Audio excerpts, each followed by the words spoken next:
Hello friends, welcome to my channel Noman Academy. I am Noman Mullah and today we are going to study about laws of indices. तो दोस्तों, अगर आपने मेरे channel को अभी तक सब्सक्राइब नहीं किया है तो जल्दी से नीचे वाला रेड बटन प्रेस कीजिए एंड साथ ही साथ बेल आइकन भी प्रेस कीजिए जिससे कि आपको मेरे चैनल से रिलेटेड सभी अपडेट्स मिलती रहेंगी। एंड गाइस, इस वीडियो को एंड तक देखिए अपने सभी क्वेरीज इस टॉपिक से रिलेटेड क्लियर करने के लिए। So guys, let's get started. तो द फर्स्ट पॉइंट जो मैं आपको बताऊंगा वो है बेस। हम बेस किसे कहते हैं? तो यहाँ पर मैं एक नंबर लिख देता हूँ जैसे कि 4⁻³ अब यहाँ पर ये जो 4 है ये हमारा बेस हो गया। अब ये जो 3 है ये मैं आपको अगले पॉइंट में चलते हैं वहाँ पर समझाता हूँ। अब ये यहाँ पर सेम नंबर लिखते हैं 4⁻3। अब हमने ये तो जान लिया कि 4 जो है हमारा बेस होता है एंड ये जो नंबर है, जी हाँ, ये वाला नंबर, इसे हम इंडेक्स कहते हैं। तो दोस्तों, मैं आशा करता हूँ कि आपको बेस एंड इंडेक्स के बारे में समझ में आ गया होगा। अब हम चलते हैं हमारे नेक्स्ट पॉइंट्स की तरफ जो है लॉज ऑफ इंडाइसेस। अब हम जानेंगे कि लॉज ऑफ इंडाइसेस क्या होते हैं एंड मैं पहले आपको बता दूं कि लॉज ऑफ इंडाइसेस टोटल 8 होते हैं। तो चलिए फर्स्ट वन से स्टार्ट करते हैं। सो यहाँ पर आप जैसे कि देख सकते हैं ये फर्स्ट लॉ ऑफ इंडाइसिस है। यहाँ पर आप देख सकते हैं यहाँ पर जो लिखा हुआ है a⁻m multiplied by a⁻n is equal to a m+n। तो ये जो है एक फॉर्मूला है लॉज ऑफ इंडाइसिस का, एक लॉ है ये। तो यहाँ पर देखिए अगर हम इसे नंबर्स में लिखते हैं जैसे कि 4⁻³ multiplied by 4⁻5 is equal to, अब हमने यहाँ पर जो है a⁻m के जगह पे जो है 4 ले लिया एंड a⁻n के जगह पे जो है 4⁻5 ले लिया। सो अब हमें क्या करना है, यहाँ पर आप ये एक चीज़ तो देख ही सकते हो कि जो बेस है मतलब जो यहाँ पर बेस है मतलब 4 दोनों तरफ सेम है, सिर्फ यहाँ पर जो है इनके जो इंडेक्सेस मतलब 4 के जो पावर है वो सिर्फ अलग अलग है। तो हमें फॉर्मूले के अनुसार करना क्या होता है, तो 4 3 + 5, जी हाँ। अब यहाँ पर जो दोनों के जो है बेसिस तो सेम है, अब हमें इनके इंडेक्सेस को जो है मल्टीप्लाई ऐड करना होगा। तो यहाँ पर किस तरह 4⁻³ + 5, तो हमें आंसर जो है हमारा मिल जाएगा 8। तो मैं आशा करता हूँ कि आपको ये फर्स्ट फॉर्मूला जो है अच्छे से समझ आ गया होगा। तो अब हम बढ़ते हैं अपने नेक्स्ट फॉर्मूले की तरफ। अब ये जो है ये पहले फॉर्मूले से थोड़ा मिलता जुलता है। हमने पहले फॉर्मूले में क्या किया था कि यहाँ पर जो है a⁻m मल्टीप्लाइड था, जी हाँ, मल्टीप्लाइड बाय a⁻n। लेकिन यहाँ पर क्या है, a bit of difference it is there. What is there? a⁻m divided by a⁻n। तो हम यहाँ पर क्या करेंगे, इसे नंबर में लिख लेते हैं 4⁻5 एंड डिवाइडेड बाय 4⁻3, सॉरी 6।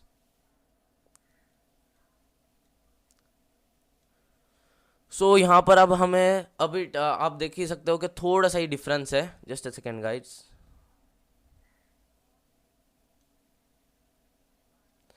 अब हमने पिछले बार यहाँ पर जो है मल्टीप्लिकेशन किया था, अब जो है हम डिवीजन करेंगे। अब पिछली बार की तरह इस बार भी जो है यहाँ पर दोनों भी बेसिस सेम है एंड इंडेक्स जो पावर है दोनों बेसिस की वो डिफरेंस है। तो अब यहाँ पर डिवीजन है, इसी के लिए हम सब्ट्रैक्शन करेंगे। सो 4⁻5 - 6, तो अब यहाँ पर जो है हमें आंसर मिल जाएगा 4⁻1। अब जो कि यहाँ पर जो है 4⁻1 हो गया है, तो 4 × 1 कितना होगा? 4 ही होगा। इसी के लिए अगर हम इसे 4 ही लिख देते हैं तो भी चल जाएगा, क्योंकि अगर 4 की पावर अगर 1 हो जाएंगी तो वो 4 ही होगा। लेकिन अगर 1 से कोई ज़्यादा पावर होंगी जैसे कि 2 या फिर 3 ऐसी कोई पावर्स होंगी तो उन्हें यहाँ पर नोट करना बहुत ही ज़रूरी होता है। लेकिन अगर 1 है तो फिर हमें सिंपली 4 या फिर जो भी नंबर है वो लिख देना होता है। मैं आशा करता हूँ कि आपको सेकंड वाला लॉ भी समझ में आ गया होगा। तो चलिए अपने थर्ड लॉ की तरफ बढ़ते हैं जो कि है a⁻b m। तो हम इसे किस तरह करेंगे, इसमें यहाँ पर हमें करना क्या होता है, अब हाँ, यहाँ पर जो है मैं आपको नंबर्स में लिख के बता देता हूँ, जैसे कि 4 multiplied by 5 raised to the power of 6। अब यहाँ पर जो है फॉर्मूले के अनुसार हमें किस तरह इस क्वेश्चन का आंसर लिखना होगा। तो देखिए 4 raised to the power of 6 multiplied by 5 raised to the power of 6। अब और यहाँ पर जो है हमें हमारा आंसर मिल गया है। तो अगर कोई इस तरह का क्वेश्चन होगा, अब यहाँ पर समझिए कोई और हम नंबर ले लेते हैं, जैसे कि 6 multiplied by 9 raised to the power of 7 कर देते हैं। तो हमें यहाँ पर जो है हमारा आंसर मिल ही जाएगा। हमें कुछ आंसर हमारा इस तरह से लिखना होगा, 6 raised to the power of 7 multiplied by 9 raised to the power of 7।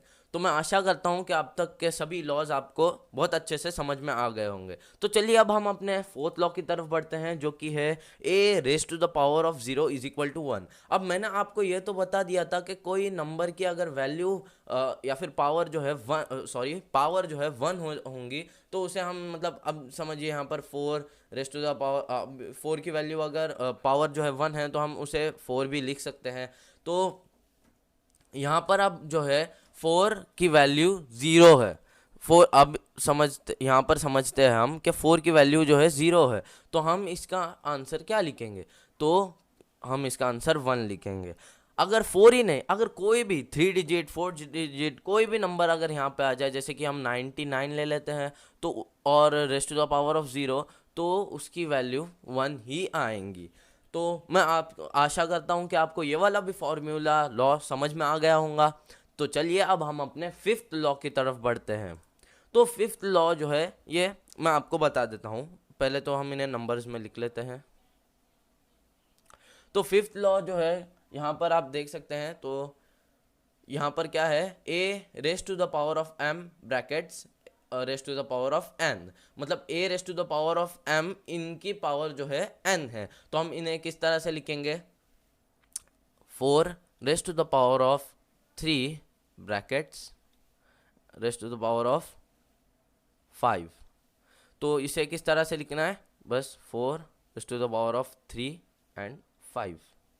मैं उम्मीद करता हूँ कि आपको ये समझ में आ गया होगा, क्योंकि ये बहुत ही इजी है। हमें क्या करना होता है, ये जो नंबर होता है और ये नंबर, इन दोनों को मतलब इन दोनों पावर्स को जो है साथ में लिख देना होता है, दैट्स इट। मैं उम्मीद करता हूँ कि आपको ये भी बहुत ही आसानी से समझ में आ गया होगा। चलिए अब हम अपने द सेकेंड लास्ट इस पर बढ़ते हैं।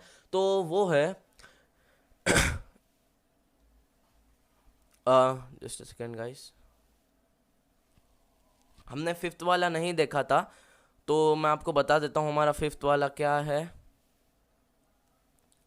देखिए मैं गलती से आगे बढ़ गया था, तो बिना फिफ्थ वाला बताए, तो मैं आपको अभी बता देता हूँ फिफ्थ वाला लॉ क्या है। तो फिफ्थ वाला लॉ ये है कि ए, अब देखिए यहाँ पर जो है पावर माइनस में चली गई है, ना जीरो है ना कोई प्लस वाली पावर है, ये पावर जो है माइनस में चली गई है। तो इसे हम किस तरह लिखेंगे, अब यहाँ पर देखिए 4 है, then 4 minus raised to the power of -2। तो इसे हम किस तरह लिखेंगे, अब हमें इसका आंसर जो है इस तरह कुछ लिखना होता है, 1/4 raised to the power of 2। अब जो है यहाँ पर हमें ये माइनस साइन हटानी होती है, इसीलिए हम इसे डिनोमिनेटर में लेते हैं एंड उसका न्यूमरेटर 1 बना देते हैं। तो इस वजह से इसकी जो है पावर प्लस में हो जाती है। मैं उम्मीद करता हूँ कि आपको ये वाला भी जो है फॉर्मूला समझ में आ गया होगा। फिर भी मैं आपको एक और एग्जांपल बता देता हूँ, जैसे कि 6 raised to the power of -9। तो इसका हम आंसर कुछ इस तरह से लिखेंगे, 1/6 raised to the power of 9। अगर यहाँ पर कोई भी नंबर आ जाए एंड कोई भी पावर माइनस में आ जाए तो हमें इस तरह से कर देना होता है। तो चलिए अब हम अपने जो है सेकेंड लास्ट फॉर्मूले के बारे में जानते हैं। तो गाइज ये वाला हमारा जो फॉर्मूला है, a/b raised to the power of m, तो इसे मैं नंबर्स में लिख देता हूँ। तो यहाँ पर हम कुछ इस तरह से लिख देंगे, 4 raised to the power upon 5 raised to the power of 6। तो इसे अब जब हम ब्रैकेट से बाहर निकालेंगे तो कुछ इस तरह लिखेंगे, 4 raised to the power of 6 upon 5 raised to the power of 6।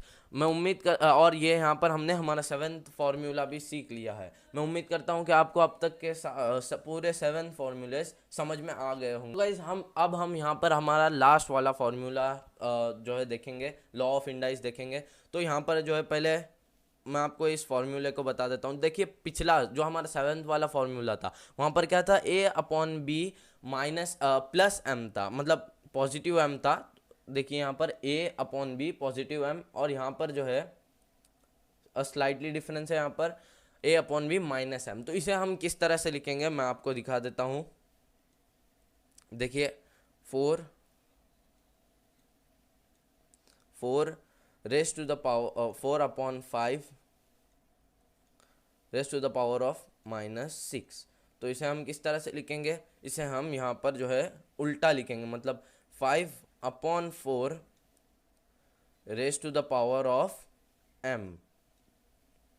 जी हाँ दोस्तों, यहाँ पर ये मैंने गलती से लिख दिया है 5/4 raised to the power of m, जो कि यहाँ पर इन दोनों के जो है न्यूमरेटर जो है डिनोमिनेटर बन गया एंड डिनोमिनेटर जो है न्यूमरेटर बन गया। इसी के लिए यहाँ पर ये जो माइनस साइन थी वो जो है प्लस में बदल जाएंगी, यानी कि यहाँ पर जो है आ जाएगा 6, ना कि प्लस -6, यहाँ पर आ जाएगा +6।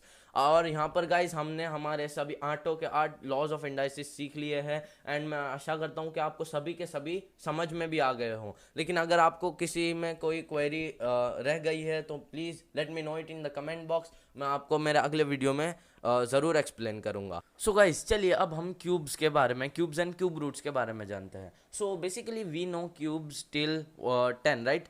तो पहले तो मैं आपको बता दूं कि क्यूब्स का जो डेफिनेशन क्या होता है। सो हमें अगर 2 का क्यूब ढूंढना हो तो we write like this, right, 2 cube is equal to 8। So here we don't say that 2 raised to the power of 3 is equal to 8, we say 2 cube 8 and that's totally right। जी हाँ, अगर हमें किसी और number को भी ऐसा हम कह सकते हैं, जैसे कि मान लीजिए यहाँ पर है 512 raised to the power of 3, so we can call it to like 512 cube। चलिए मैं अब आपको बताता हूँ कि how do we find cubes of bigger number. अब बेसिकली 10 तक तो हमें आ ही जाते हैं क्यूब्स, लेकिन अगर हमें कोई बिगर नंबर के क्यूब्स ढूंढने हो तो वो किस तरह करते हैं। So we do it like this. अब समझिए क्या, हमें अगर 11 का क्यूब ढूंढना है तो how do we do it, like 11 cube. So 11 की पावर कितनी है यहाँ पर 3, so what will we do, 11 multiplied by 11 multiplied by 11। हमने ऐसा क्यों किया, क्योंकि 11 की पावर 3 है। सो उसका जो है फुल फॉर्म यहाँ पर ये है। सो चलिए will perform the operation then. 11 multiplied by 11 we get the answer 11 square 121। Then 11 again multiplied, so we'll multiply again, then we'll get the answer, let's see, 11 ones are 11, 1 carry, 11 twos are 22 plus 1 3, so 2 carry, 11 ones are 11 plus 2 1 3 3 1, so we get the answer here as 1 3 3 1 and हमने यहाँ पर जो है 11 का cube ढूंढ लिया है। सो इसी तरह से आप कोई भी नंबर का क्यूब जो है बड़े आसानी से ढूंढ सकते हो। अब यहाँ पर हमने क्यूब्स के बारे में सीख लिया, तो गाइस चलिए अब हम क्यूब रूट के बारे में जानते हैं। तो क्यूब रूट यहाँ पर क्या होता है, जैसे कि अगर आपको कोई नंबर दिया हुआ हो लाइक 1 3 3 1, सो एंड आपको द क्वेश्चन इज के find the cube root of this number. So what will we do के इसका क्यूब रूट, यानी कि ये किस नंबर का जो है, ये किस नंबर का क्यूब है, that we have to find. So हमें पता तो है ही कि ये 11 का क्यूब है। So will take a bit different example. चलिए we will take 729। So let's find the cube root of this. तो इसका क्यूब रूट फाइंड करने के लिए we have to find the factors of this number first. So let's find the factors.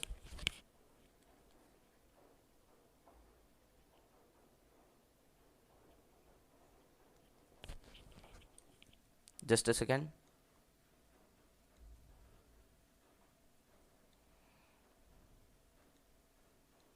तो चलिए guys अब हम 729 के फैक्टर्स फाइंड करते हैं। तो पहले तो ये 2 से नहीं डिवाइड होता, 3 से डिवाइड हो रहा है, 3 243 जा, then it is again divisible by 3, 381 जा,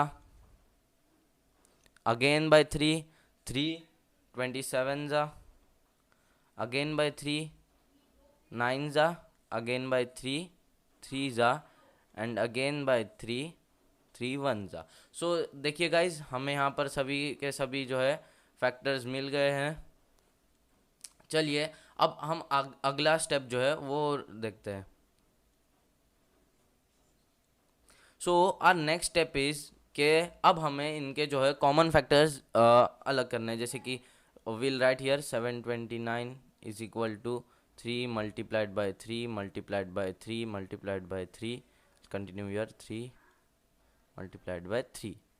सो ये सब इसके जो है फैक्टर्स है। अब इसके अंदर से जो है यहाँ पर विल राइट 3 मल्टीप्लाइड बाय 3, क्योंकि ये सब ये 3 कॉमन हो गए एंड ये 3 कॉमन हो गए। Then here we get our answer, it's 9। So 729 is the 729 is the cube root of is the cube of 9। So मैं आशा करता हूँ, मैं उम्मीद करता हूँ कि आपको ये बहुत अच्छे से समझ में आ गया होगा। लेकिन फिर भी आपको इस पूरे टॉपिक, इस पूरे वीडियो में से कोई क्वेरी आपकी कोई छूट गई हो तो please let me know it in the comment box. मैं आपको श्योरली मेरे अगले वीडियो में बताऊंगा।